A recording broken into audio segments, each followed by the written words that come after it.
It is my pleasure to introduce the two speakers for today's ZOOMinar. Good day, everybody, and thank you for joining our seminar series. As usual, each speaker will speak for about 30 minutes, which will be followed by 10 minutes of Q&As.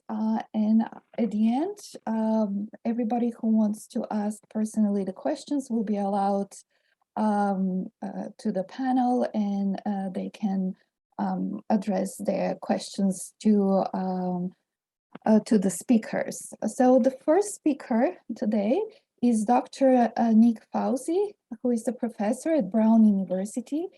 Dr. Fawzi received a PhD from the Joint Graduate Group in Bioengineering at University of California, Berkeley, and UCSF for his work with Teresa Head Gordon on molecular simulations of protein aggregation. He completed postdoctoral training in the group of Marius Glor at the National Institute of Health in biomolecular NMR spectroscopy of protein association and aggregation. Professor Fawzi joined the faculty at Brown in January 2013. His research focuses on determining the structure, dynamics, and molecular interactions of large assemblies of intrinsically disordered proteins. And I'm not gonna steal any more of your time. Such a great pleasure of having you at our series and looking forward to your talk today. Thank you, Magda, for the introduction, and thanks for the organizers for the invitation today. If you can't hear me or see me, just let me know. I'm excited to be here to talk about my work on protein phase separation and aggregation, and I'm going to try to touch more on the aggregation aspects of our work, given the theme of the symposium than I often do. I wanted to start with the most important slide first, which is the acknowledgements, thanking everyone in the group for the excellent work that we've been able to do. And I'm definitely looking for people to join the group, postdocs and PhD students. So please let me know if you're interested. So the work in my group recently has focused on the question of membraneless organelles and how do they function, what are they assembled, what rules govern their assembly, and then how could we control that assembly and prevent aberrant assembly in disease. And so you may have heard of these liquid-like organelles. Some of them are present in the nucleus, some of them are present in the cytoplasm, and they have recently emerged as being important players in cellular organization. And so you see on the left just a diagram of different membraneless organelles that have been identified and are emerging in cell biology.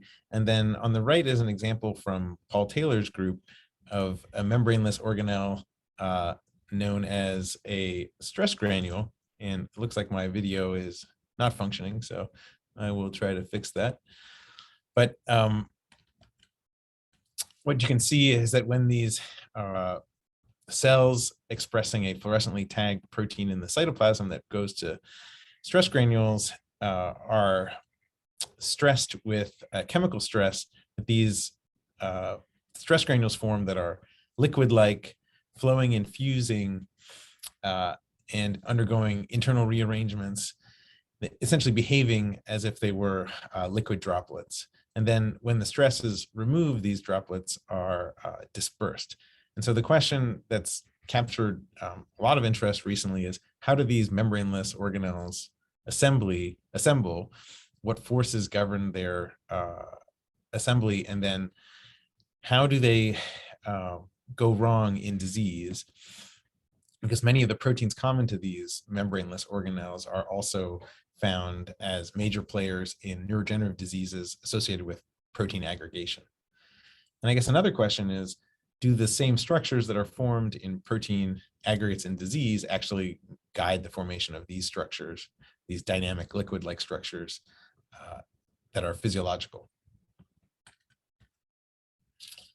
So the proteins that I've focused on recently in my group are a number of proteins that have so-called low complexity sequences. And a subset of these low complexity sequence proteins are heterogeneous ribonuclear proteins, HNRMPs, and some of them are listed here: fusin sarcoma or FUS, HNRMP A2 and A1, and TDP43. And these proteins are known to undergo phase separation in a test tube in vitro. And so by altering the solution conditions, you can find the conditions in which these proteins readily form these liquid-like assemblies. And FUS is an interesting example. It can even form these liquid-like assemblies with physiological concentrations of about 1 micromolar. And it can be modulated by increases in salt or increases in RNA concentration. And what's interesting is that all of these proteins have been identified as the main aggregates in various neurodegenerative diseases. And so on the right here, we see many different diseases that are associated with these same proteins, including TDP43 and FUS and HNRPA2. And we find that there's this overlap between these RNA-binding proteins that form these membraneless organelles and the proteins that are the main component of protein aggregates in neurodegenerative diseases, including especially ALS and frontotemporal dementia.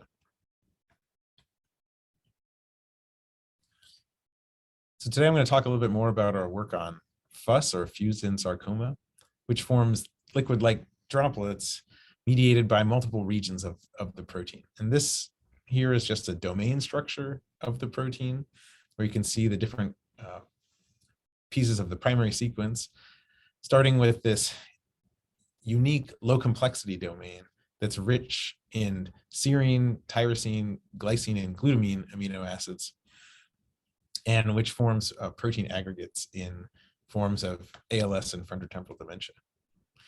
Other features of interest for FUS are these arginine, glycine, glycine repeat, these RGG repeat domains, of which there are 3 in the protein. And these domains, as well as this SYGQ-rich low complexity domain, are all thought to be structurally disordered. Some work from our group and other groups have shown that, while there's only 2 folded domains in the protein, this RNA recognition motif and this zinc finger. And so these low complexity regions, the SYGQ-rich region and these RGG-rich regions, are both enriched in various amino acids, and they're both actually able to form phase-separated assemblies in solution. So this is some work we published about 7 years ago now. Interestingly, there are many mutations in FUS that are associated with disease. And so some of them, or many of them, are actually found in this nuclear localization sequence here at the C-terminus. And since FUS is a mostly nuclear protein, but can shuttle to the cytoplasm, one hypothesis in the ALS field is that mutations that render this protein more likely to spend time in the cytoplasm are responsible for its role in disease by making it isolated in the cytoplasm and then actually forming cytoplasmic aggregates there. But there are a number of mutations that are also associated with ALS in the low complexity sequence of the protein, and these do not directly disturb its nuclear localization sequence, and so aren't expected to disrupt its nuclear localization. And there's been some previous reports showing that one of these mutations, G156E, forms inclusions in the nucleus in cells, and that it can actually stimulate aggregation in a test tube. And so somehow these mutations are responsible for causing FUS to form disease-associated aggregates. And it's clear that some of these forms are probably causative for ALS, given that they're found in forms of familial ALS. And so it's important to understand, how do these mutations actually function and cause, disrupt this normal form of the protein and cause protein aggregation. So my lab has been using a variety of techniques, but focusing a lot on solution NMR spectroscopy to try to get a atom by atom or residue by residue picture of how do these proteins look, how are they structured, and how do these structures change upon formation of these liquid-like assemblies and these disease-associated aggregates. And so for those of you who don't spend their days looking at NMR spectra, I'm going to show a few spectra today, but the basic introduction to them is that you can see an amino acid backbone here, and that in many of our spectra, we're able to see individual positions by looking at the resonant frequency of two attached nuclei. So in this case, we're looking at nitrogens attached to hydrogens, and each of those has a characteristic frequency for every different amino acid position in our amino acid chain. So FUS is 526 amino acids, and we can see about 500 peaks in our spectra if we were looking at a spectra of the full-length protein. In this case, we're looking at this 163 amino acid low complexity domain, and we see one peak for each amino acid, except for proline, which doesn't have hydrogen on the backbone, nitrogen. And so with this information, we can actually extract something about the structure, the motions, the interactions at each position in the protein. So it's not a single molecule technique where we can see one copy of the protein at a time, but it gives us this single residue by residue picture of the protein. And so the areas that I want to cover today is what is the structure in this phase separated assemblies that are formed, what kind of interactions actually mediate this liquid assembly, which domains contribute to this phase separation, and then how are these sequence motifs altered in variants that tip the balance between liquid-like assembly and formation of protein aggregates.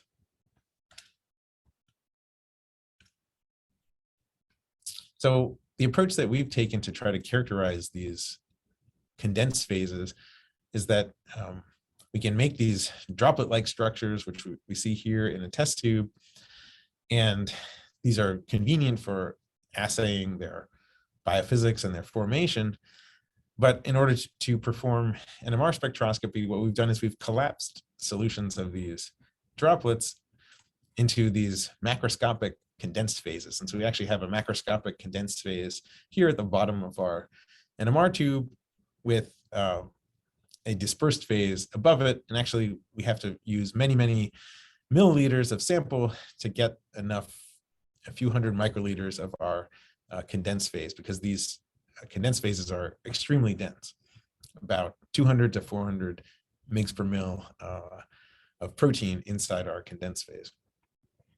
And so what we can see is that in this condensed phase, we can ask, well, what are the structural features in the condensed phase? And then if we compare it to our dispersed phase, we can see that the fingerprint is essentially the same in both the dispersed phase, where the protein is essentially monomeric, and in these phase separated macroscopic condensed phases shown here in red. And so what that indicates to us, this is work that we published in 2015, is that the condensed phase of this low complexity domain of FUS essentially remains structurally disordered, very similar to the conformations found in the monomeric protein as when it's by itself. And so it doesn't need to form any particular structure in order to form these assemblies. What we wanted to ask was, what do the other domains of FUS look like, and what interactions actually stabilize the phase separation of these proteins? Because this picture so far showed us that there were structural disorder, but what are the interactions that actually mediate these contacts? And so we performed these nuclear Overhauser effect experiments that are summarized, or a snapshot of them are shown here in the middle. And these experiments let us ask, well, which pieces of the protein are actually close to which other pieces of the protein in the NMR tube? And so what we found is that we can see a whole variety of different contacts that are formed. Essentially, the interactions in this phase are promiscuous, and we can see interactions between many different amino acid types from, for example, the glutamine side chains are forming contacts with the tyrosine amino acids, but also the glycines and the glutamines themselves. And so we can see that this is the case really for all the major amino acid types, that we can see interactions between many different amino acid combinations in these phase separated structures. And this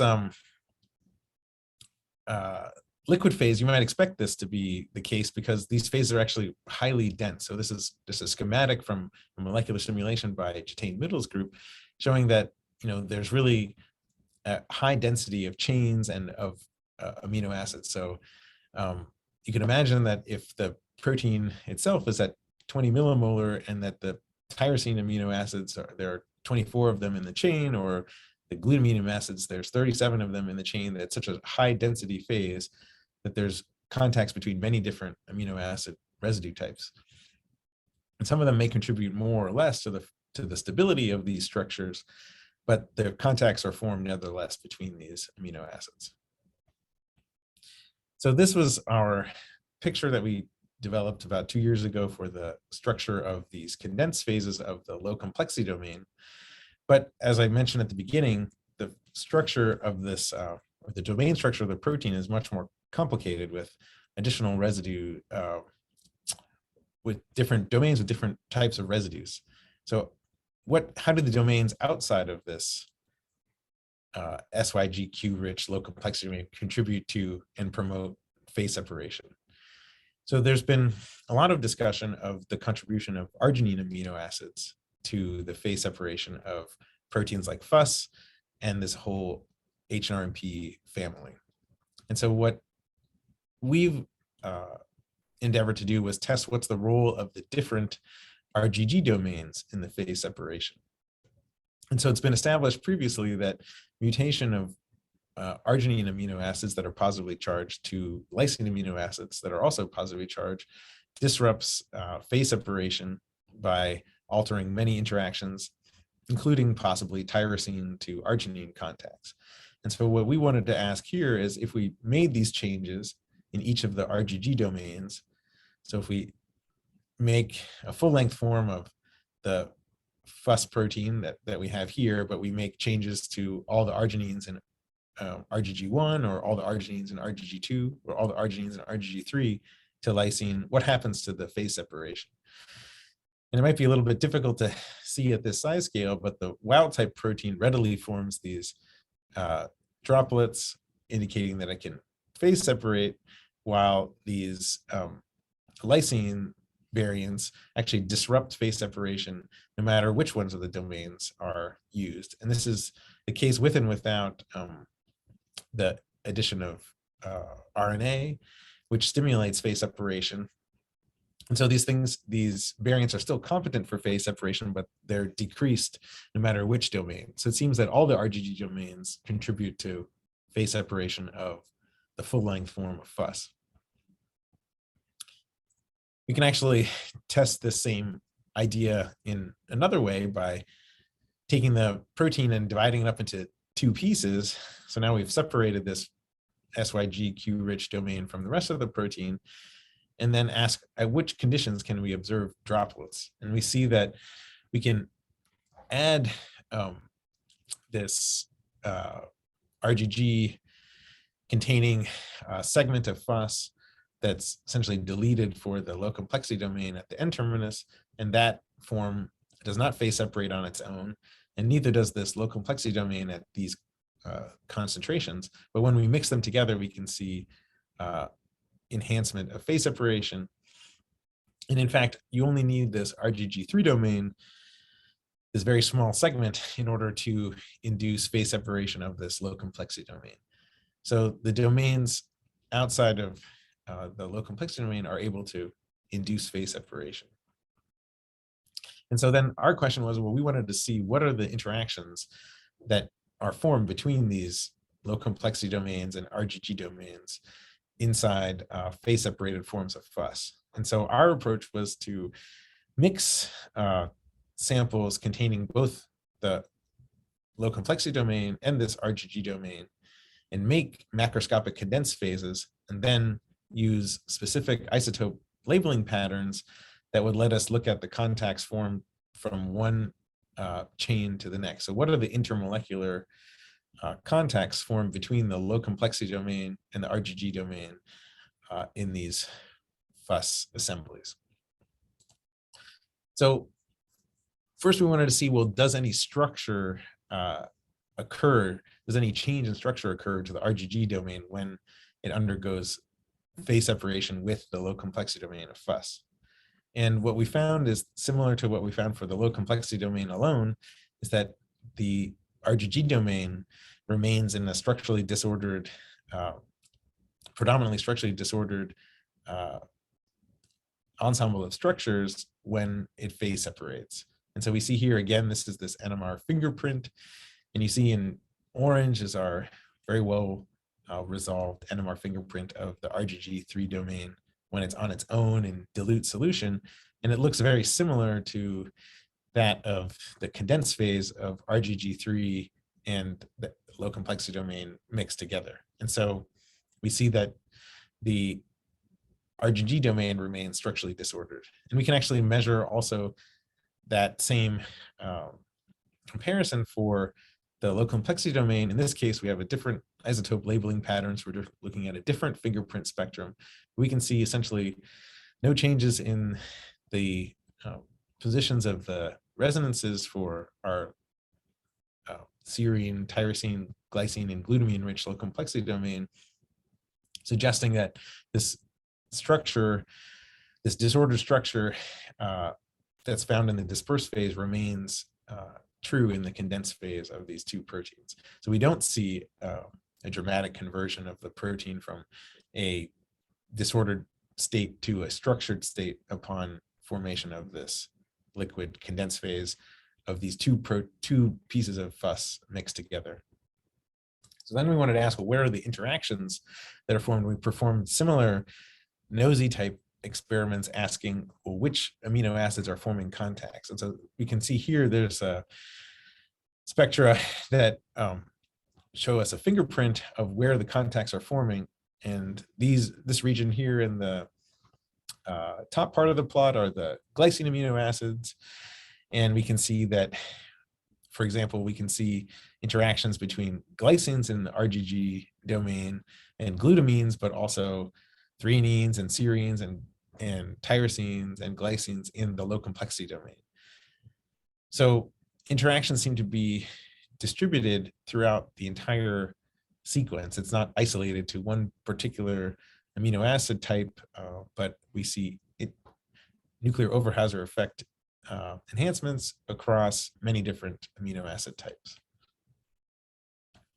And if we use computer simulation led by Jatane Middle's group, who was at Lehigh but now is at Texas A&M University, we can ask, if we represent chains of the RGG domains and the low complexity domains, what sort of contacts are formed? And we can see that while there are certain amino acids that like to form more contacts than others, for example, this arginine and this glycine amino acids that are repeated many times in the sequence, that there's actually a big diversity of contacts. They form interactions, not just arginine and tyrosine, but also arginine and glutamine, and arginine and serine, and arginine and glycine, for example. So arginine amino acids can form interactions with many different residue types.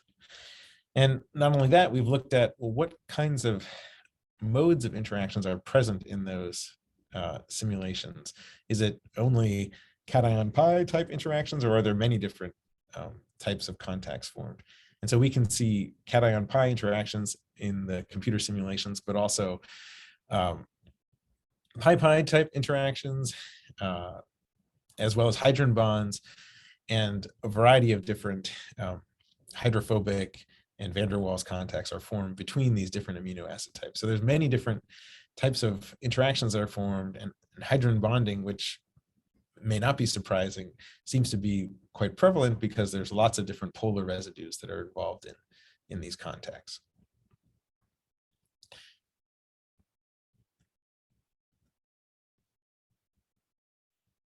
So we wanted to extend our interactions. I realize that I have the wrong title here on the slide, so I apologize for that. So what we're looking at here is looking at not just how does FUS interact with other copies of itself to form these in vitro models of membraneless organelles, but how does FUS interact with the RNA polymerase II C-terminal domain that's important for FUS's role in transcription initiation.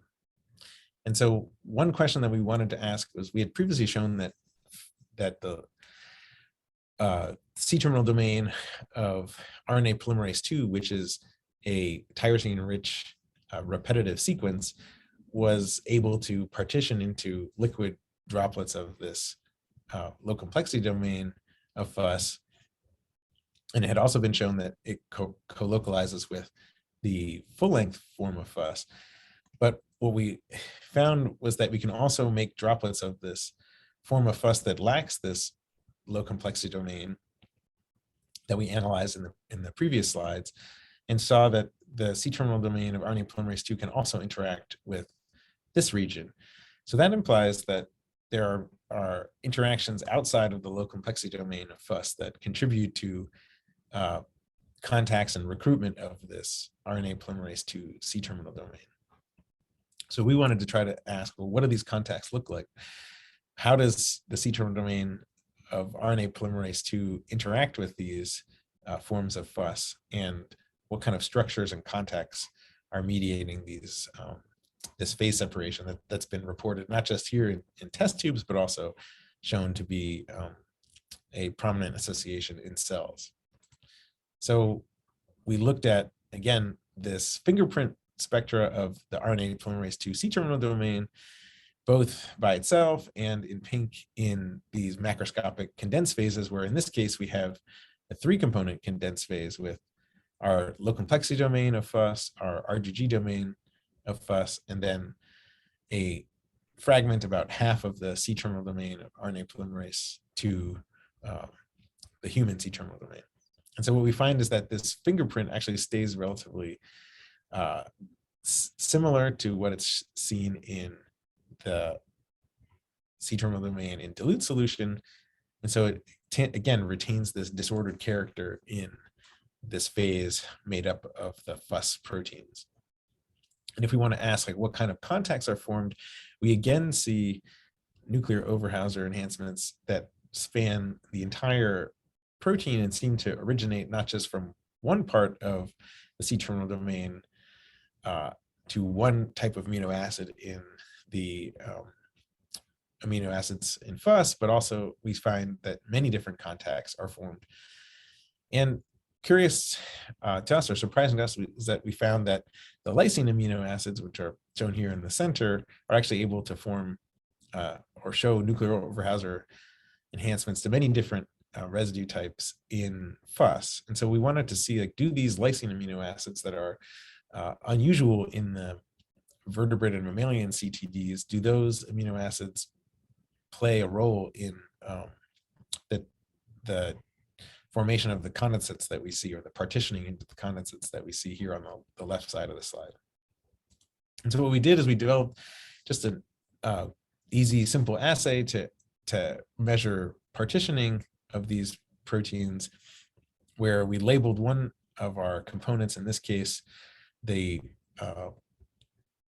peptide corresponding to the RNA polymerase II C-terminal domain, with a fluorophore, and then asked, well, how much of it actually enters into these liquid-like assemblies?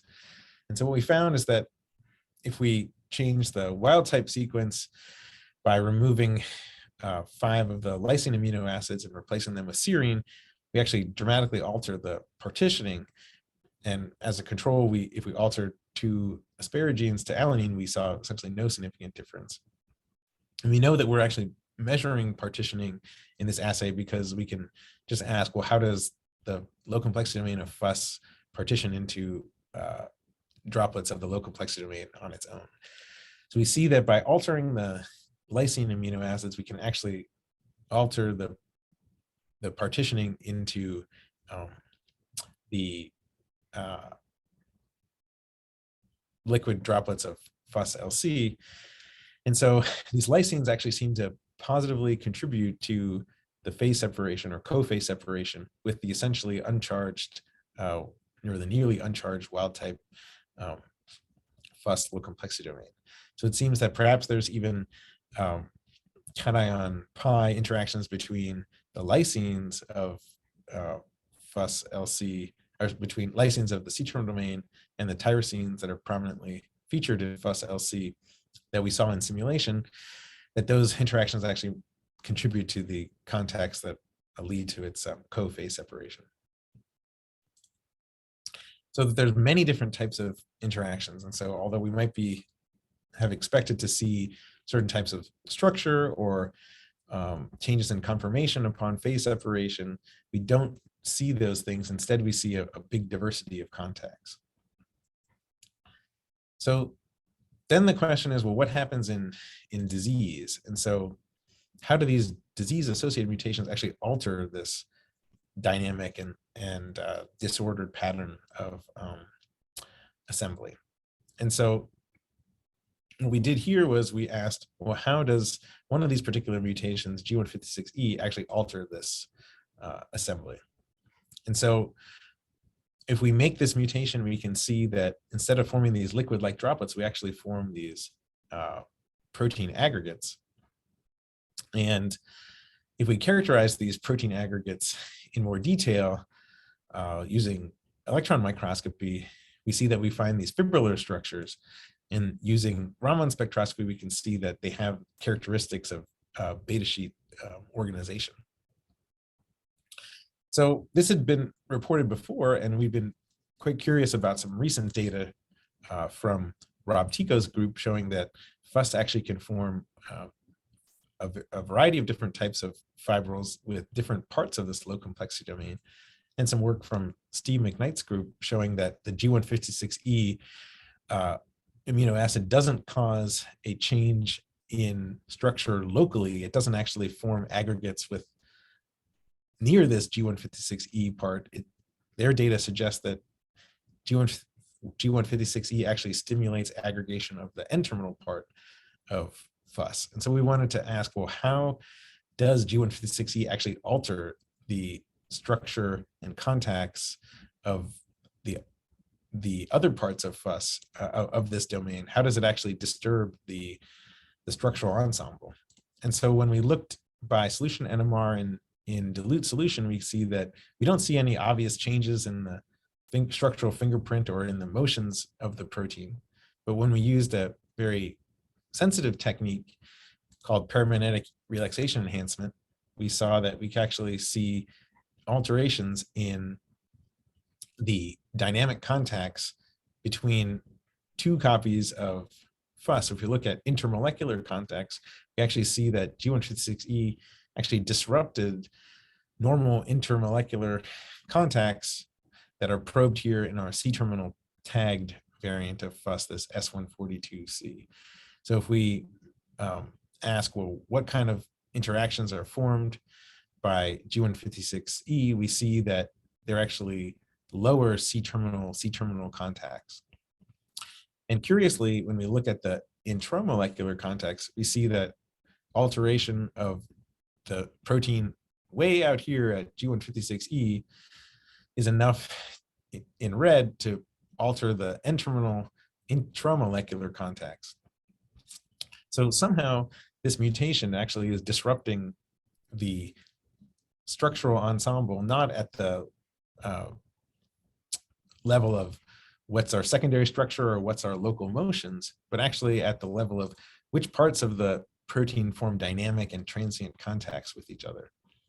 And this may be contributing to the ordering that's eventually seen in formation of larger aggregates. So essentially a picture could be that we're altering the types of contacts that are formed, and somehow that makes it easier for the protein to find this low energy polymeric state that is otherwise not easily found or not present in the wild type form of the protein. So we wanted to understand, like, well, how might this be happening? And so we saw that G156E is actually in these unique motifs, these GYGQ motifs. And so we saw that there are actually other GYGQ motifs across the protein. There's G51 and G101. And when we make G to E mutations in those positions, we actually also see protein aggregates. So if we look here under microscopy, we can see these assemblies are formed. These aggregated like structures are formed when we make this mutation in other positions. So this is somewhat mysterious again, because are these structures forming, are these mutations causing aggregation to form at near these sites, or are they forming at other sites? And this is work that's still in progress by our group, and I would be excited if other groups with other techniques would examine these mutations as well, so we can understand really how does this sequence code and slight alterations of it actually lead to the formation of these aggregated structures that are associated with disease. So kind of to summarize this is that our data suggests that there's some kind of electrostatic repulsion, perhaps that's formed by G156E in the C-terminus, and that these transient interactions actually lead, these changes in the transient interactions actually lead to aggregation. So I want to thank you for your attention today. I want to just thank my group again for their contributions to all the work that we've done together. Most of the work that I presented today was from a former graduate student, Anastasia Murthy, who's currently a postdoc at Genentech. And I want to thank her especially for all the excellent work that she did. And I'm happy to take any questions. Hey, thank you so much for the great talk. I actually have a question while we're waiting for the audience to post questions. It's in regards to the mutation which you just discussed. You're doing your studies in just the pure protein using FUS only. What happens if you add the RNA? Do they behave differently? Well, what is the effect of the mutants? When we've added RNA, we've seen that we can stimulate phase separation. We can, depending on which protein we're looking at, it seems like we might be able to delay the formation of protein aggregates, but aggregates are nevertheless formed even with addition of nucleic acid. And we found that we could alter the, we could more easily stimulate phase separation, or we could still stimulate phase separation in some sequences that are not readily phase separating. For example, the full length form of FUS with several phosphomimetic substitutions, we could still enhance phase separation with addition of RNA, and that actually can form a long-term non-aggregating assembly in vitro. Yeah, so we have already questions. The first one is from Hung Nguyen. Have you looked at NMR signal of FUS in a droplet over time? Did the NMR fingerprint signal change over time, presumably towards the aggregation structure? Oh, thanks for the question, Hung. We have looked at the NMR signal of FUS over time, and actually it stays very stable for this low complexity domain, or for the low complexity domain mixed with the RGG, or the low complexity domain mixed with the RGG and the RNA polymerase II C-terminal domain. They actually have the same fingerprint over time. Sometimes, or if you let the samples age like a month, then you can visibly see protein aggregates, but we don't see new signals. And with some of those samples, you can actually heat them up and melt the aggregates, and then you still retain the same structural fingerprint. So it seems like they form these stable liquid assemblies for the ones that we've been able to characterize by NMR. The next question is from Anup. Nice talk. Is there a role pH play to dictate the fate of protein, especially the G to E mutant, to form condensates versus fibrils? So it's a good question what role pH plays. We've examined sequences or these proteins at neutral pH and slightly acidic pH, like 5.5. And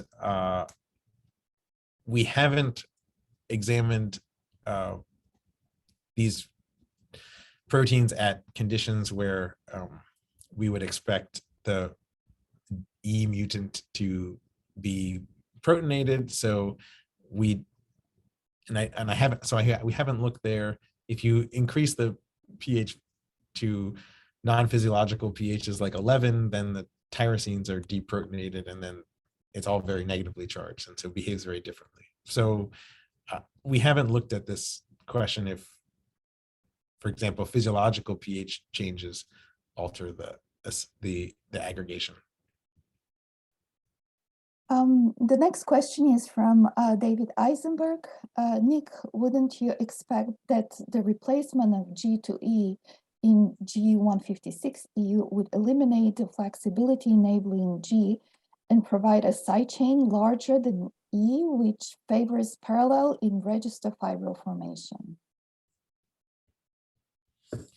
Thank you for that excellent question, David. There is some interesting work on this aspect, and I think actually we've used ZipperDB to analyze how would we expect this mutation to change, and we have looked at other mutations at this position, and some of them do seem to alter the ability of the protein, or that they are predicted to stabilize steric zipper conformations. So it is kind of confusing then why this work from Steve McKnight suggests that that mutation is not able to polymerize itself. So I think it's still unclear. I know there's some other interesting work from Suam Young showing that these mutations can alter the behavior of the protein, or other mutations at that position. So I think that a little bit more work in this area would help to understand really what G156E is doing, and perhaps solving the structure, let's say by cryo-EM of the G156E fibrils would be a pretty interesting way to answer this question. There is a question from Lipika.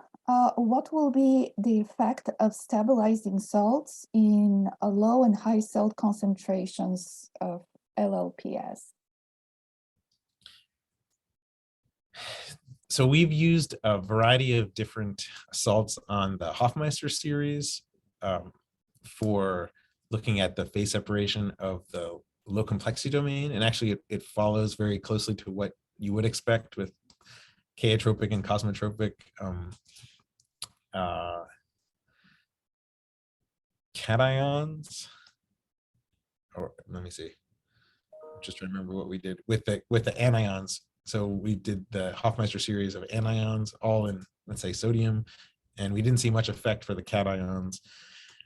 So I think that there it suggests that there might be hydrophobic components, and I think Thomas Knowles has recently extended some of those characterizations to go to very high salt concentrations and examine the behavior of FUS phase separation.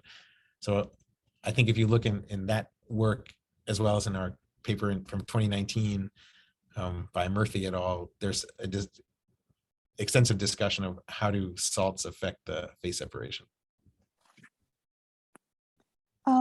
The next question is from Stefan Meredith. Have you done a PRE on the dilute phase? Are there any contacts there? So the work that the PREs that I did show here are on the dilute phase. So these are unphase separated. We've actually done PREs in the condensed phase as well of the wild type protein, and we find again a distributed we find PREs distributed across the whole protein. So if we place our paramagnetic tag at one position, we see enhancements across, relaxation enhancements across the entire protein when we look at these intermolecular contacts. So we can see contacts in both dilute phase and in the condensed phase, and we again see a diversity of contacts that are formed. This is the last question, and after that we'll continue with the next speaker. It's Amaru Gezan. What are the bioreagents can we use to form the phase separation? So the assemblies that we're showing here are essentially made with purified proteins that we make from bacteria. We essentially try to purify them to as pure as we can get based on gel, and then we use in many of our cases we are not adding any kind of crowding agent, and we're using physiological salt, for example, 150 millimolar sodium chloride, or you can use potassium phosphate buffers. And for RNA, we've used either poly-U RNA, or we've used an RNA extract, truly yeast RNA extract. So you don't need any like esoteric reagents in order to form these phase separated structures. And I think it's also important to sort of try to figure out, can we form these things without high concentrations of polymeric crowders? And in the data that I showed you today, there's no crowder added. Yeah, thank you so much. You have a note from Marvin who says, "Great talk, Nick." And there's one question from Carmelo. I'm tempted to give it for you to address it. Have you investigated whether the droplets show anisotropy? We have not looked at that, and I'm curious to know what kind of anisotropy. So maybe we should talk yeah, the chat. maybe, yeah, the chat we will do it. So yeah, thank you so much. I all really enjoyed your talk, and now we are ready to move to our next speaker.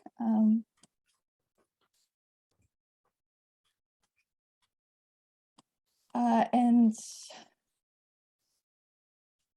James, yeah, do you mind uploading? Yeah, that's great. It is my great pleasure to introduce Dr. James Nowick, who is a distinguished professor in the chemistry department and the School of Physical Sciences at UC Irvine. Research in the Nowick group focuses on the chemistry and biology of peptides. An area of particular interest include understanding the molecular basis of amyloid diseases, such as Alzheimer's disease, and the development of new antibiotics. And I'm not gonna steal any more of your time. Thank you so much for coming today, and just many apologies for the delay. It's your turn now. Nice seeing you. Nice to see you. It's an absolute pleasure to be here today, and I'd like to thank the organizers and Rams and Magda for putting together such a wonderful series of talks, and for making me a part of this. So what I'd like to tell you about today are my laboratory's efforts to understand the toxic small aggregates of peptides or proteins associated with amyloid diseases. So these aggregates are called oligomers and are thought to be, at least in some cases, composed of peptide chains in beta hairpin conformations. The approach that my laboratory has taken is to use macrocyclic beta sheet peptides as model systems to constrain peptides to these types of conformations, and then to be able to see with exquisite resolution the structures of the assemblies that form, and then to use this to probe their biology and to correlate the synthetic oligomers that we're making with the biogenic oligomers that form in biological systems. So today's talk is going to focus on understanding the oligomers of the beta amyloid peptide, where I think we've made the most progress. And this peptide's associated with Alzheimer's disease, which I think everybody appreciates is a fantastically important amyloid disease. So I think for this high-level audience, I don't think I have to dwell on the fact that amyloid diseases are a wide class of diseases involving protein aggregation. Alzheimer's disease is certainly a poster child of these, where the beta amyloid peptide aggregates, but we have the aggregation of tau in both Alzheimer's and frontotemporal dementias and other tauopathies, alpha-synuclein in Parkinson's disease, the Huntington protein in Huntington's disease, prion proteins, non-neurodegenerative diseases like type 2 diabetes also involve aggregation of peptides and proteins, and there are many others as well. So all of these amyloid diseases are characterized by the formation of fibrillar aggregates of the proteins. And for a long time, it was thought that if we could understand the structures of the fibrils, then we could understand the molecular basis of the amyloid diseases.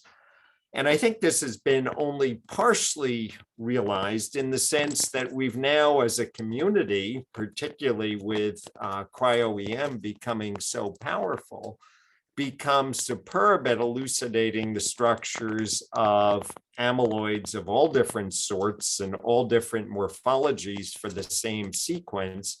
And we're beginning to learn about the manifold ways in which the proteins can aggregate. What's happened along the way, as there's been this decades-long push to understand the structures of the fibrils, is people have begun to realize that much of the neurodegeneration seems to be associated with smaller aggregates that are toxic towards cells and to synapses. These aggregates are called oligomers. They can range from a few molecules to tens of molecules. They're damaging to learning and memory in Alzheimer's disease, toxic to cells. It's not fully understood how they cause their damage. They may be forming pores in cell membranes or otherwise disrupting membrane function. There seems to, at least in certain amyloid and diseases and in Alzheimer's disease, to be prion-like properties where there's the ability to replicate themselves. It's been very difficult to characterize and really understand the amyloid oligomers, certainly at high resolution. They can be observed by size exclusion chromatography, gel electrophoresis, mass spectrometry. One of the most powerful tools for looking at them are the development of antibodies that are specific to oligomers that can serve as probes. But none of this really provides that sort of high resolution structural information that we would very much like to be able to really understand these structures and perhaps target them for drug development, or at least for better understanding. Tools like TEM and AFM have thus far really just yielded sort of visualization of small particles, or in some cases, some pore-like features or small assemblies of particles. One of the challenges in understanding amyloid oligomers is they're heterogeneous, they're dynamic, unstable. And so for that reason, we really don't have a good feeling of their three-dimensional structures. So this is, in the case of the beta amyloid peptide, just a little bit of a summary of what I was saying before, in the sense that the fibrils are sort of a thermodynamic product. They're visible in the plaques. Here we see this TEM image of A beta 42 fibrils. They're in equilibrium as a thermodynamic product with monomer and small aggregates, the oligomers that seem to be the damaging species. I've shown an SDS page of A beta 42, the 42mer of the A beta peptide, the beta amyloid peptide, where we can see bands for the oligomers. And with various techniques, people have observed dimers, trimers, tetramers, hexamers, nonomers. There's thought to be a dodecamer that's been referred to by Karen Ash as A beta star 56 that seems to be composed of trimers. And then there are higher order assemblies, sometimes referred to as annular protofibrils. So I'd like to start today's talk with the hairpin structures, and people have observed a variety of beta hairpins formed by the beta amyloid peptide by various techniques. I'll be focusing on a structure that was reported by Hard and Hoyer in 2008 and how we've used this, but there have been, as a sort of a guidepost for some of our designs, but there have been other structures as well. I'd like to bring your attention to one structure that's of a beta hairpin that's part of an oligomer that has been reported at high resolution by Carullia et al., who's reported a very nice structure of a tetramer and apparently an assembly to form an octamer most recently. And I'd like to highlight the beta hairpin that's a feature of her structure as well. All right, so turning our attention to the Hoyer and Hard structure.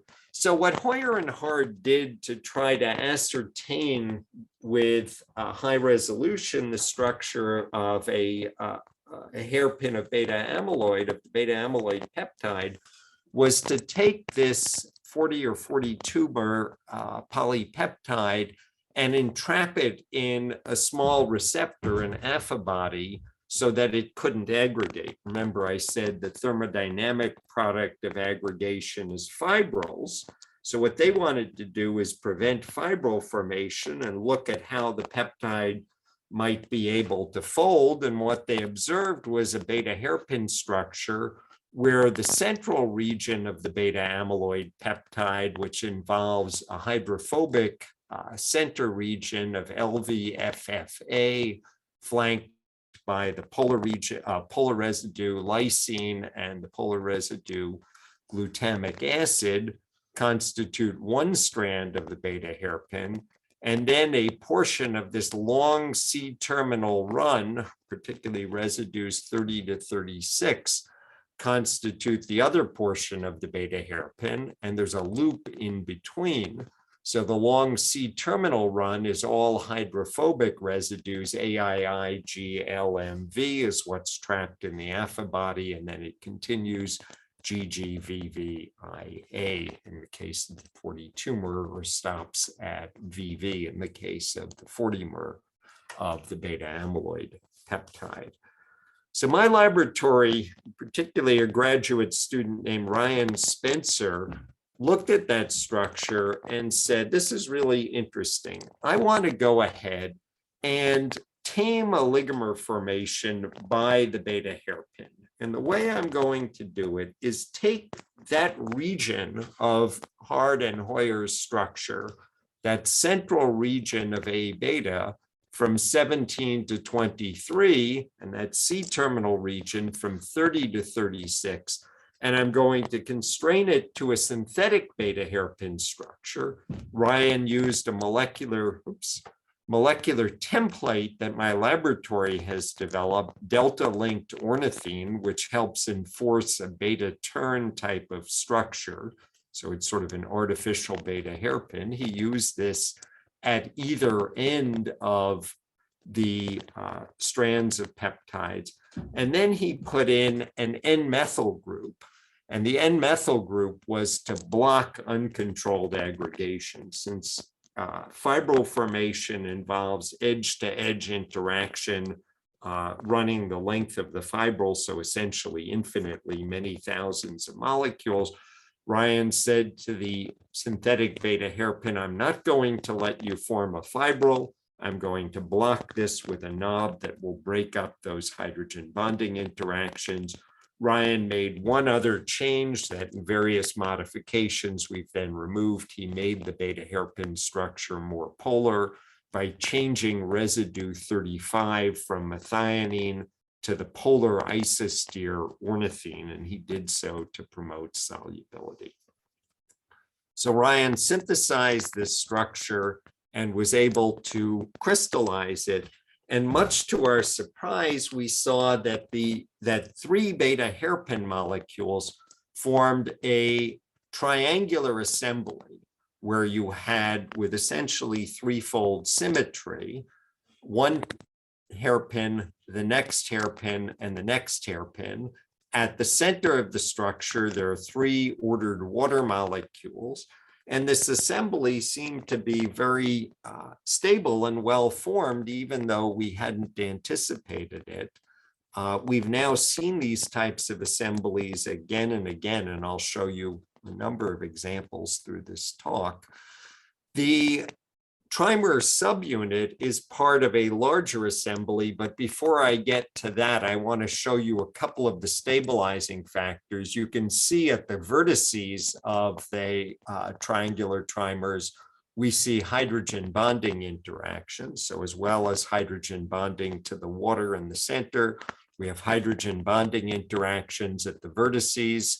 You'll remember I said there are many hydrophobic residues in the center and C terminus of A beta, and you can see how these hydrophobic residues pack to form hydrophobic clusters at each vertex, with at each corner leucine 17 and phenylalanine 19 and valine 36 packing together and sort of locking together with, from the other beta hairpin, alanine 21, isoleucine 32, and leucine 34. And so these hydrogen bonding interactions that I showed before and the hydrophobic clustering interactions help stabilize the triangular trimer.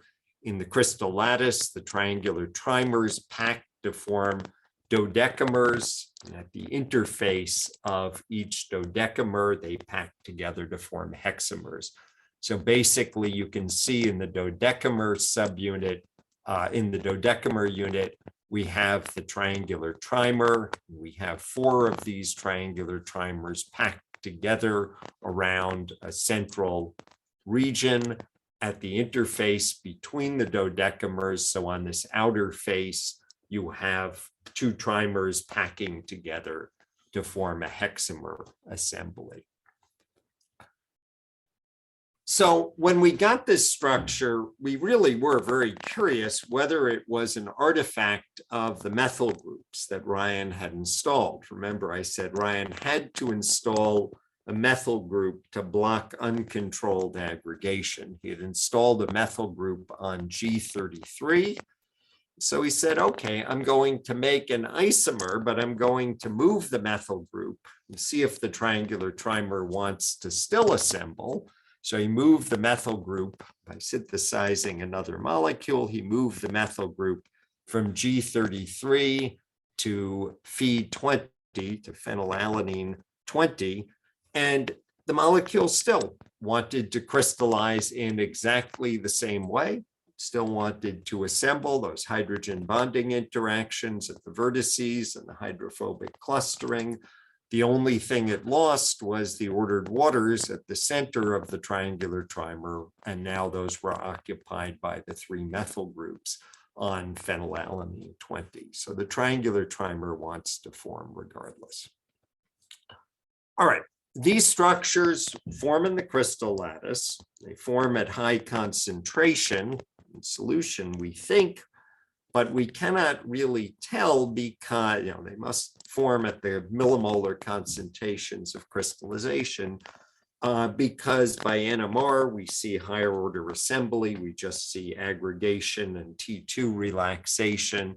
And so what we wanted to do now was to go ahead and lock in the trimer structure so that we could begin to use it as a modular building block, having observed it.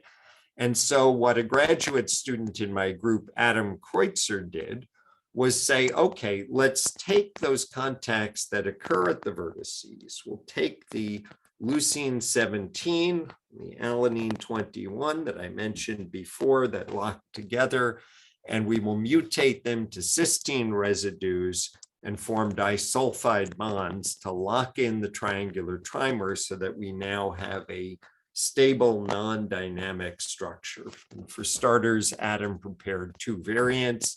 Again, a variant with the methyl group on Gly33 and a second variant with the methyl group on Phe20, again, to prevent uncontrolled aggregation. So Adam was able to synthesize both of the triangular trimers. You simply allow the cysteine analogs to oxidize in the presence of dimethyl sulfoxide and water, and the trimers form spontaneously. We see here the HPLC traces for the crude reaction mixtures for the two products that form, the one from the flavor with the methyl group on the outside and the one for the flavor with the methyl group on the inside. Both of them form triangular trimers. The triangular trimer is the main product in the flavor with the methyl group on the outside. In the case with the methyl, on the inside rather, in the case with the methyl group on the outside, we see both a trimer as well as a dimer, where presumably the two can come together, two monomers can come together in an edge-to-edge fashion. In the X-ray crystallographic structures, both of these variants, the variant with the methyl group on the outside and the methyl group variant with the methyl group on the inside, form the hypothesized triangular trimers. There are slight differences at the registration at the corners of the trimers having to do with a shift in the hydrogen bonding pairing, but no huge differences in structure. These two trimers assemble to form hexamers and dodecamers. The variant that I showed you with the methyl group on the inside, so this variant on the right, packs to form a compact dodecamer in the lattice. The variant with the methyl group on the outside packs to form hexamers. So these are recapitulating the same types of structures we saw in the first crystal structure, that face-to-face packing and that packing in the compact assembly form.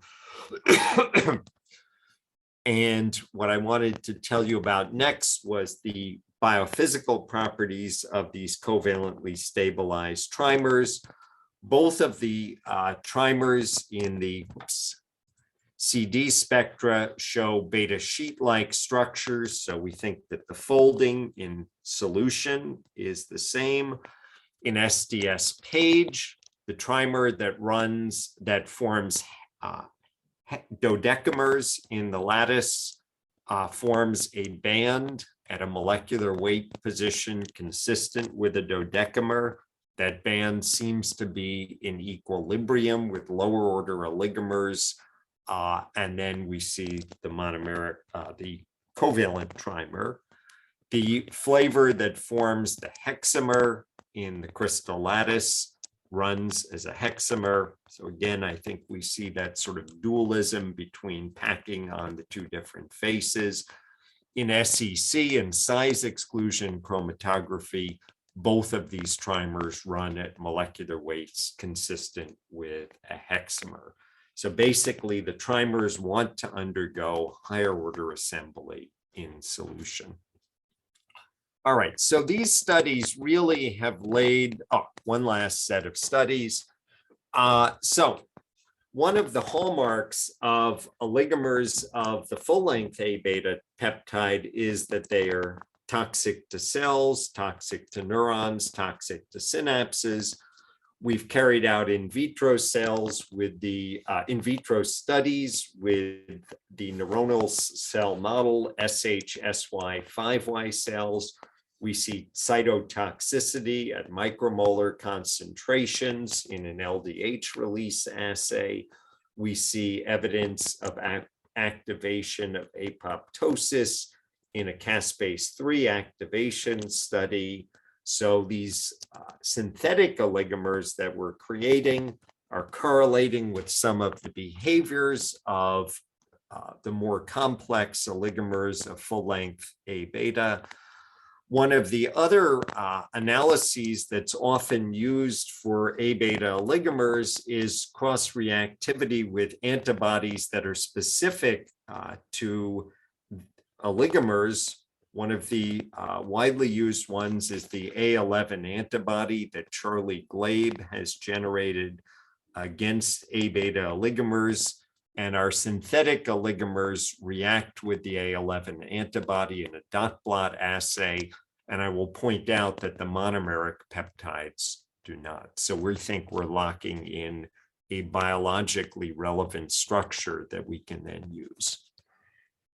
So where this has led, and this has really been driven by Adam Kreutzer, who's now a postdoctor or rather a project scientist in my laboratory and has really been driving this project, is the development of a platform to study and characterize and discover new oligomers of A beta, and for that matter, other amyloidogenic peptides and proteins. So the basis of this platform becomes design and synthesize conformationally constrained A beta beta hairpins. We're doing so with a variety of different structures and alignments.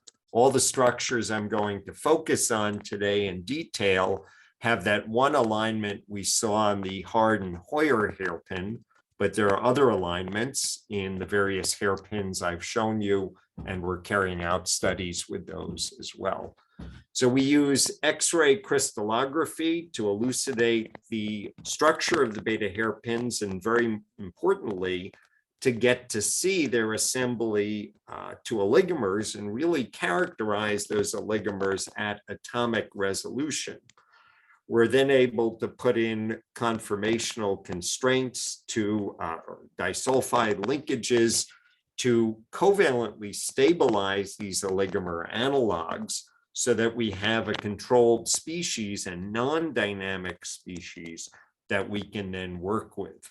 Use those covalently constrained analogs to probe the biological and biophysical properties. We look at the properties of these oligomer analogs. Where we go with this now is we are generating polyclonal, monoclonal antibodies against the oligomer analogs. We are characterizing the reactivity of the antibodies with transgenic mouse and human brain tissue. And we are beginning to explore the therapeutic applications of these oligomers and antibodies in transgenic mouse models. So this is where we are going. I want to give you a little bit of an update on one of our leading oligomer analogs. I'll just show you first the whole family portrait that we've generated using this approach. So these are published and in some cases unpublished oligomer structures that we have reported for A beta, this family of trimers and hexamers and dodecamers that I've talked about. So I haven't had a chance to show you. We also see pore-like assemblies that look very much like what people have observed micrographically, but we're also seeing in other cases dimers and tetramers and various octamers, and we're working with these as well. So on to what our current leading model is for an oligomer, a trimer of an A beta beta hairpin peptide. So one of the features that Ryan had initially engineered out was that loop from residue 20 to 24. So what we've done now is to restore the loop, and this is a little bit of a cartoon diagram where I show you that A beta beta hairpin peptide with the beta strand regions and the loop. We engineer it into a macrocycle with our delta-linked ornithine turn, and we incorporate an N-methyl group to block uncontrolled aggregation. We elucidate the crystal structure of the monomer unit, look at how it packs, engineer in disulfide linkages, in this case at the same positions I told you about, 17 and 23, and then generate a stabilized trimer. This is what our chemistry looks like. Here's our macrocyclic monomer with the N-methyl group on phenylalanine and the delta-linked ornithine turn unit and the entire beta hairpin structure. Here's the engineered version with the cysteines that's then oxidized to form this trimer here. And you see an LCMS trace of our oxidation mixture. So the trimer wants to form, it forms very readily. We're able to isolate it and characterize it. This is our X-ray crystallographic structure that Adam obtained for the triangular trimer with the full turn. It's incorporated and the disulfide crosslinks. The two faces display lots of hydrophobic residues. The outside is hydrophobic. The inside is hydrophobic. And by outside and inside, I mean in the dodecamer that forms. These residues here, valine 18, phenylalanine 20, isoleucine 31, all sort of form a hydrophobic core inside this dodecameric assembly. And then the outer surface also has hydrophobic residues. Here you see a surface rendering of the dodecamer. That's the unit that forms. And this is all crystallographic. In size exclusion, in SDS page, we see the dodecamer running. So the trimer runs as a dodecamer in SDS page. Same type of behavior you've seen before, this comet-shaped band indicative that the dodecamer is in equilibrium with lower order oligomers. The monomer is too labile to form. The dodecamers don't form in the SDS page, but when we stabilize the trimer unit, it assembles to form a dodecamer. In CD spectroscopy, we see that same characteristic beta hairpin conformation. As I mentioned, these dodecamers are hydrophobic on the outside as well as the inside. So in pure aqueous solution and aqueous buffer, we see higher order assemblies, higher order oligomers in the 10,000 to 1 million molecular weight range in SEC, and in the 200 or 300 to 500 nanometer range size by dynamic light scattering. All right, as with the oligomers lacking the loop, we see cytotoxicity. This is evidenced by caspase-3 activation, caspase-3-7 activation at micromolar concentrations. So activation of apoptosis. We see diminished ATP levels in the cells as we increase the concentration, indicating that the SHSY5Y neuronal model cells are not healthy. We see LDH release, also evidence of cell damage. So where we are going now is we are generating antibodies against these trimers. Because the trimers are a stable oligomer, they can be put into rabbits, mice, to generate antibodies. We inject the trimers conjugated with a carrier protein and an adjuvant into rabbits. This is done by Pacific Immunology, company. It's relatively routine. We're able to get the antibodies from the rabbits, purify the antibodies by affinity chromatography. Although I won't have time to talk about our monoclonal antibody work, the B cells from the rabbits go to our collaborator, Jonathan Lai at Albert Einstein University, who's giving us monoclonal antibodies so we can have individual clones of specific structure, but what I'll show you today is our work with the polyclonal antibody. So the polyclonal antibody is selective for the trimer that it's been raised against. It has about a 6.5-fold selectivity of the trimer over the monomer. In a dot blot assay, so that's saying it's recognizing oligomeric species. In a dot blot assay where we prepare fibrils and monomer and oligomer of A beta 42, we see selective reactivity with the A beta 42 oligomer. So again, it's selective for A beta oligomers.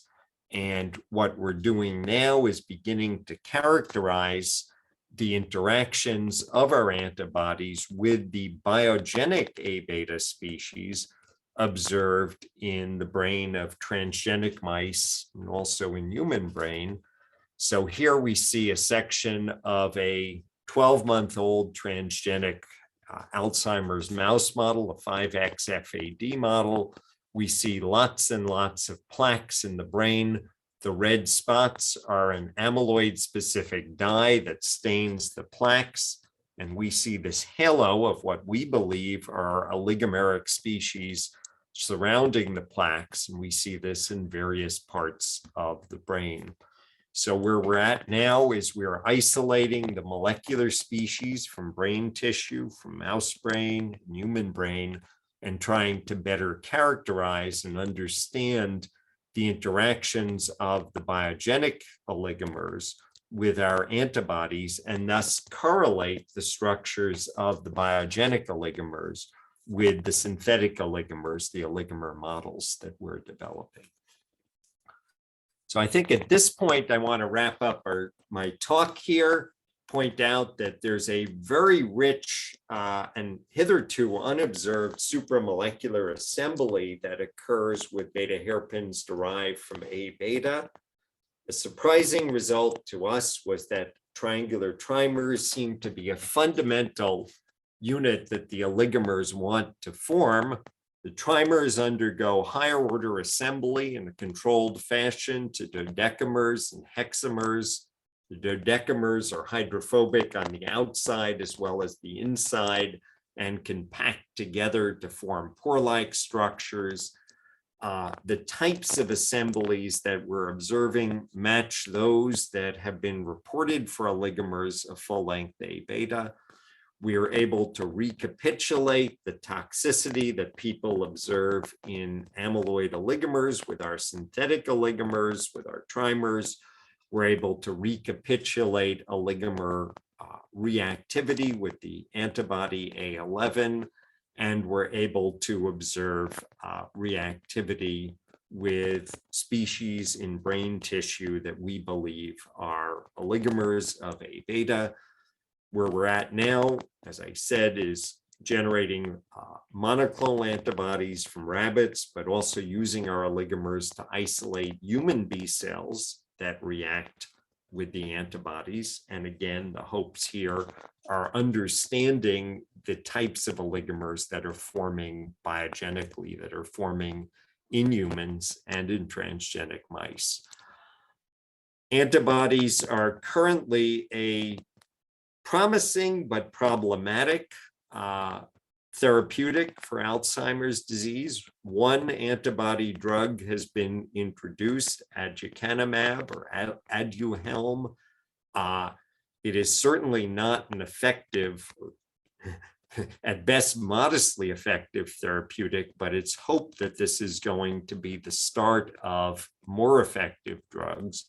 And we believe by having better amyloid oligomer models to generate antibodies, we will generate better antibodies, or perhaps even be able to generate vaccines that could be used against Alzheimer's disease.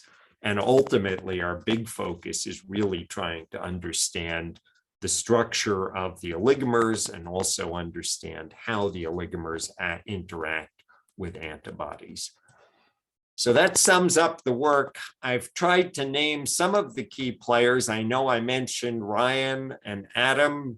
Chelsea has also been a big driving force in this work, particularly in some of the mouse work I haven't had a chance to talk about. Stan and Gretchen have contributed to some of the published papers. Number of undergraduates have worked on this project. I'd like to particularly highlight Sefer, who did some really nice pioneering work with the full-length, the full-turn A-beta oligomers.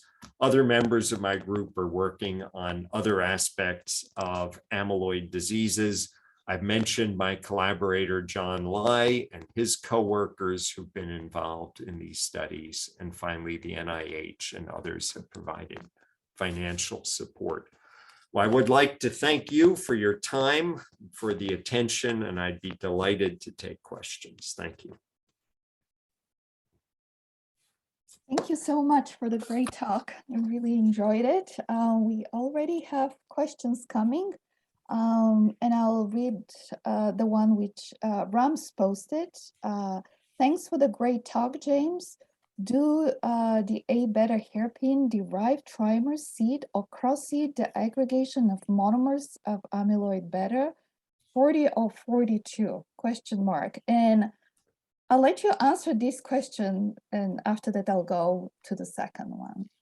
That is a very good question. We have not asked it yet, and we ought to. So I do not know. I guess one of the questions becomes, are we talking cross-seeding for fibril formation in a THT assay? Are we talking cross-seeding for oligomers? It would be easier to plug it into a THT assay where at least one has a very clear and quantitative marker, maybe a little trickier to plug it into an oligomer aggregation assay, oligomer formation experiment. But again, an excellent question.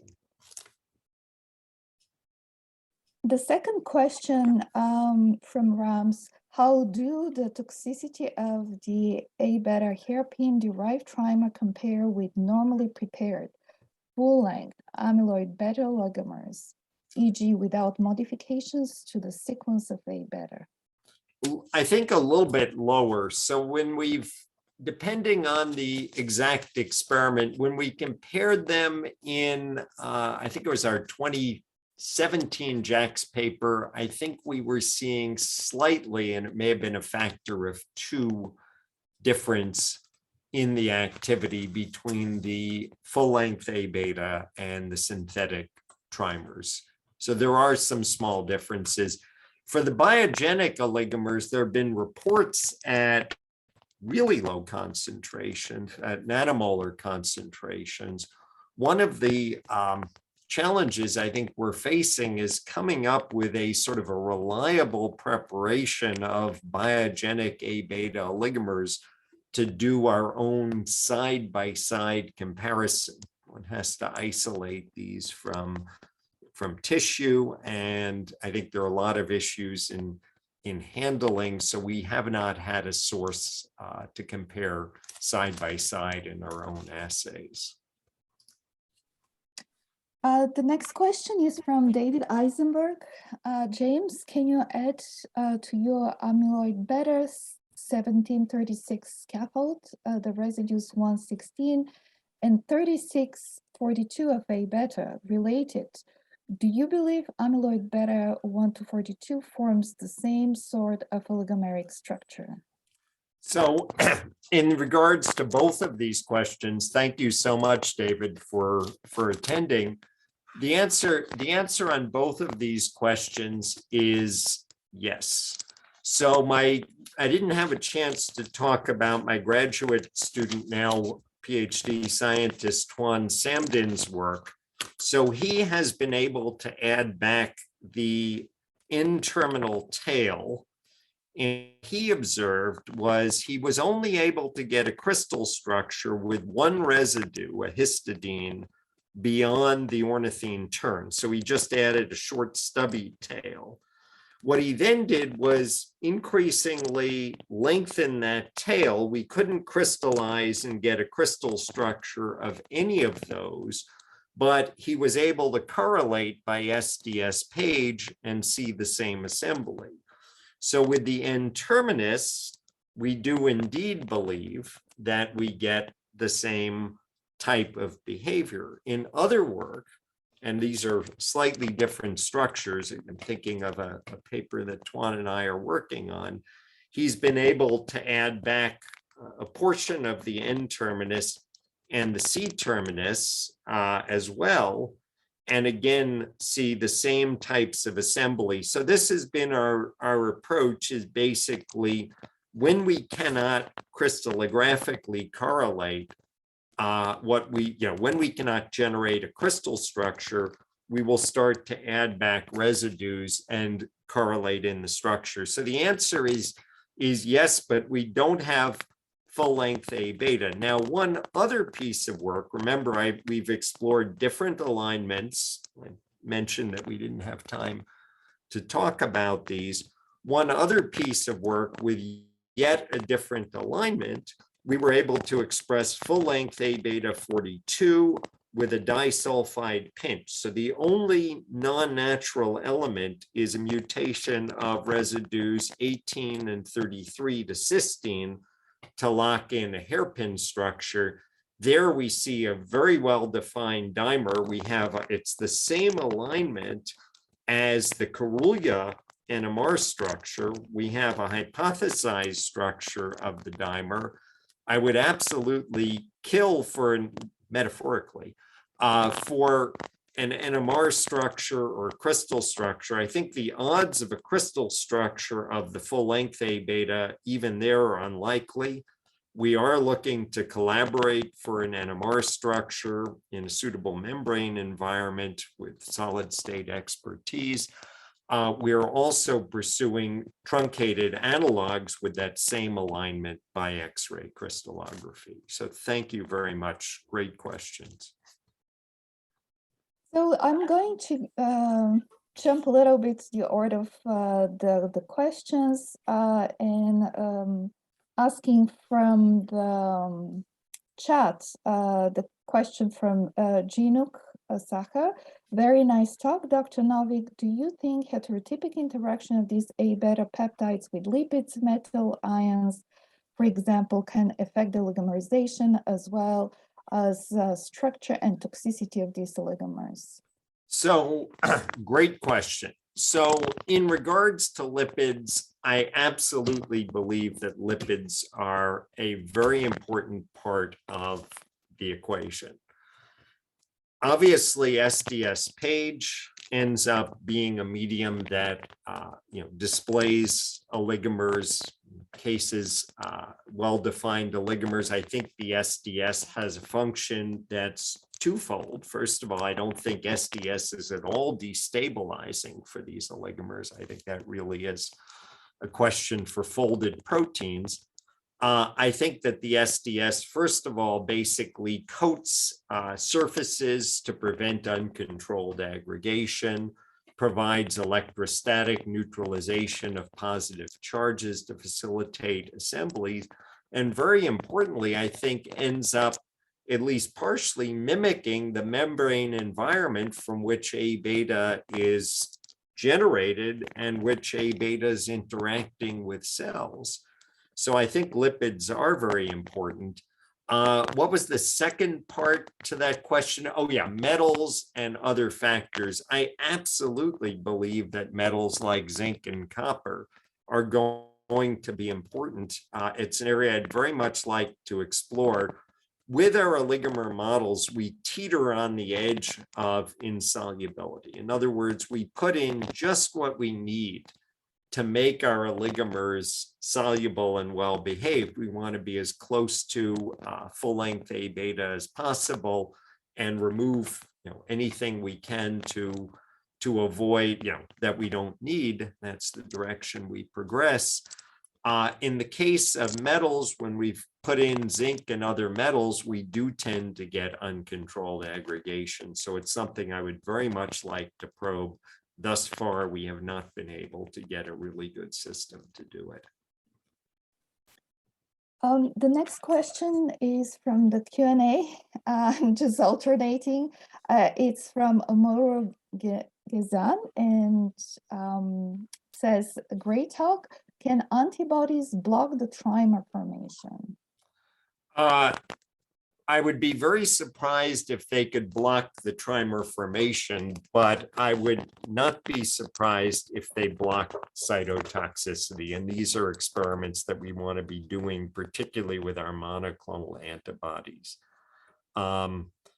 But whether, I think it may depend on what the antibodies are recognizing, but I would imagine that antibodies generated against the trimers are going to, if anything, stabilize the trimers by perhaps binding to multiple epitopes across the trimer.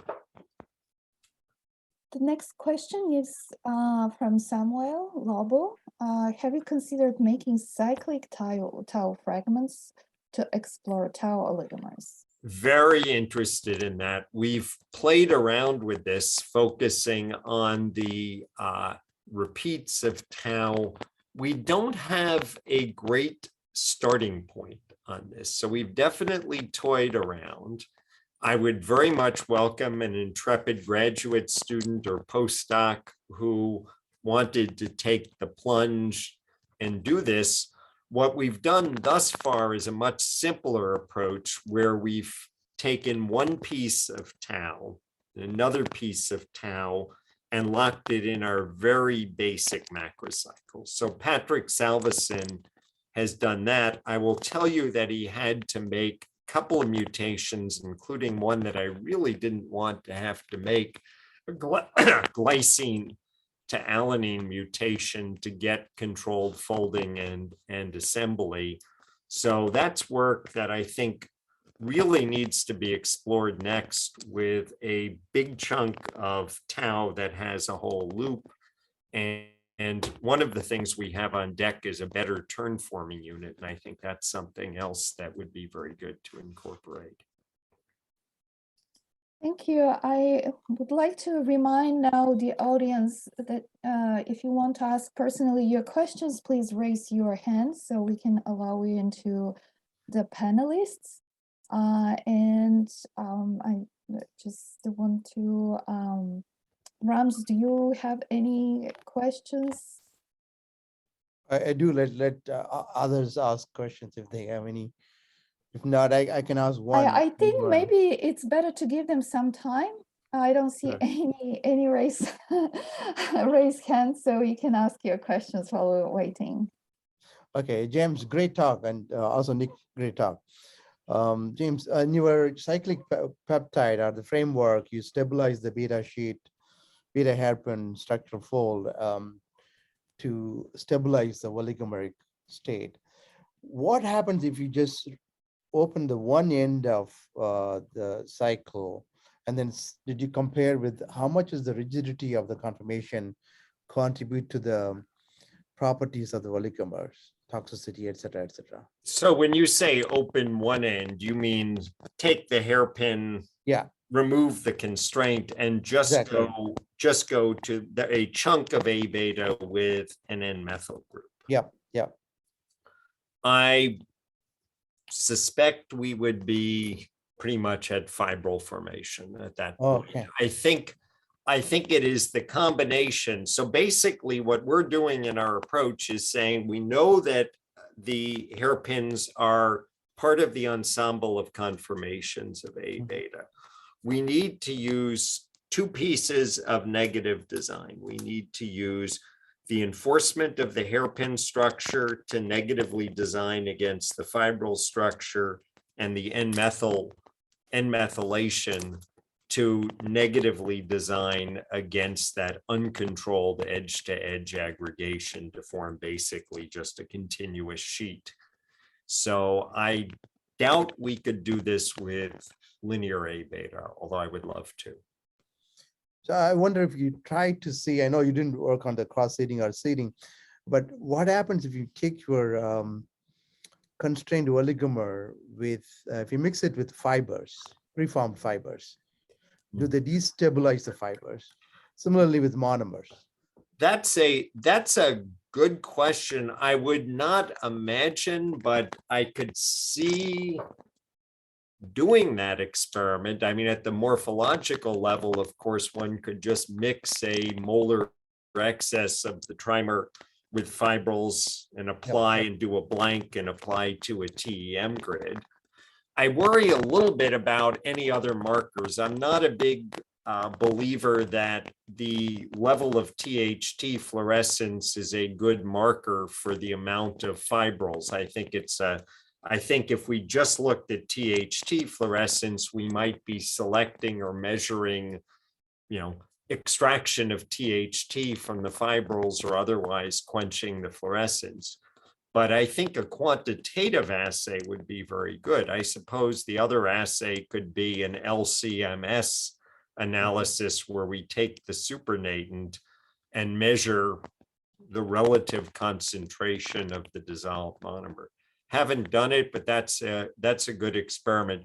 You're getting on the idea that the trimers may be templating the assembly of A beta monomer and therefore shifting the equilibrium away from fibrils. Yes, yes, because it's full of chemistry, right? Very rich in, you got Phi-Phi, pi-pi interaction could play a role. Could be the amphipathic character could play a role. So I wonder, can destabilize the fibril structures to make it more toxic? So you could even run it in a SCC or gel, or you can even check the toxicity directly. It's a very good experiment. I think that would be worth doing. Let's see, I'm trying to think about the toxicity experiments may be tricky because the question would be, are we simply seeing non-additivity for other reasons? Is it increasing the concentration or is it just a synergy? I guess you could take a supernatant of fibrils, mix that with the trimer, or conversely take the fibrils plus the supernatant, mix it with trimer, then spin it down to remove the fibrils and see if there was a difference. We would have to do that carefully in order to control for just plain old synergy between the A beta monomer and the A beta trimer itself. Great, thank you. You're welcome. So we have Sunil who joined the audience, and after that there is a questions in the chat, but Sunil, go ahead. Okay, thank you. Can you hear me? Yes.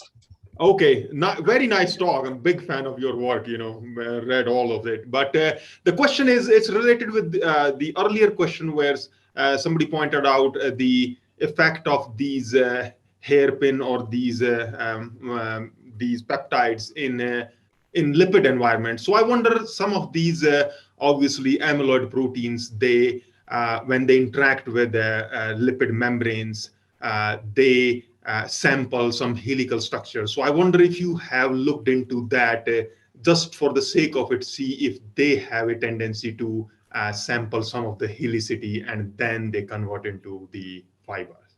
In our constrained peptides in lipid environments, DDM and SDS, in CD, we see a sheet structure. We see a characteristic sheet structure. We do not see a helical structure. So I do, I think you're raising an interesting question, and that is, what conformations does full-length A beta access in these types of lipid environments, and how does that compare? I guess one of the experiments that we could do and maybe ought to do is with one of our disulfide constrained structures in the CDC, in the DDM or SDS. I guess an experiment we could do in CD would be to add TSEP and then have it already incorporated in the lipid and ask what happens when we then release the constraint. Does it retain its structure? That would be an experiment that we could do. Yeah, that's good. Thank you. You're welcome. The question from the Q&A is from Shay. Very nice talk, James. Have you tried to trim or shorten your cyclic hairpin and check the activity? to trim it. Well, we had two versions that I've talked about here. So the first one was sort of the study that laid the groundwork of the cross-linking. And then the second one was the cross-linked model with the loops.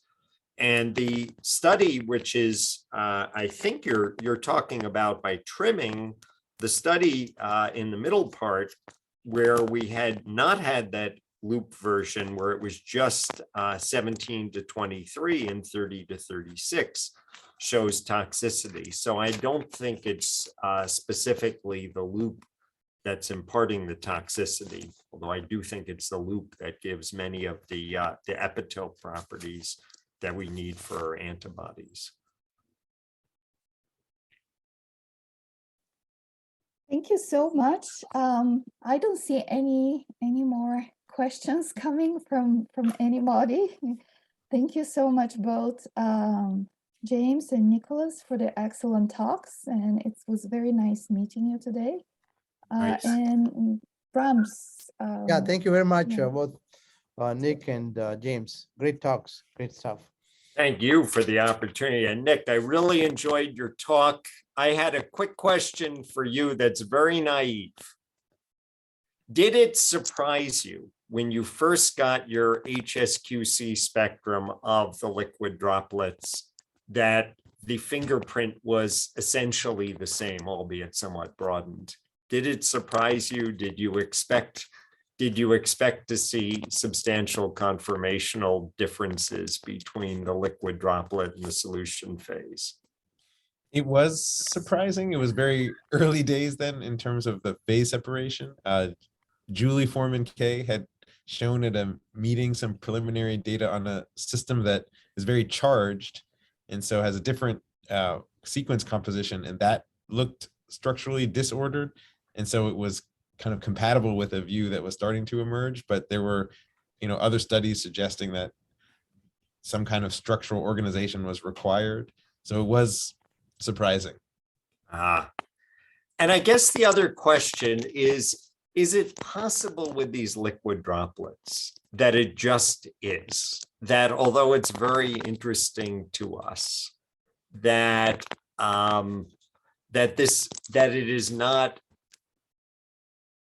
that it just reflects differences in equilibria and positions of material and not differences in the biology. In other words, the fact that you have not a difference in conformation, could there be similar complexation in solution, and this just reflects a higher concentration or a localization, or is that naive?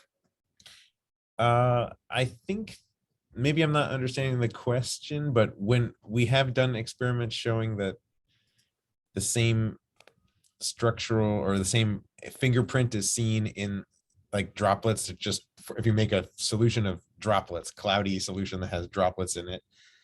And I do think that these things may not be really good models of what's happening in membraneless organelles.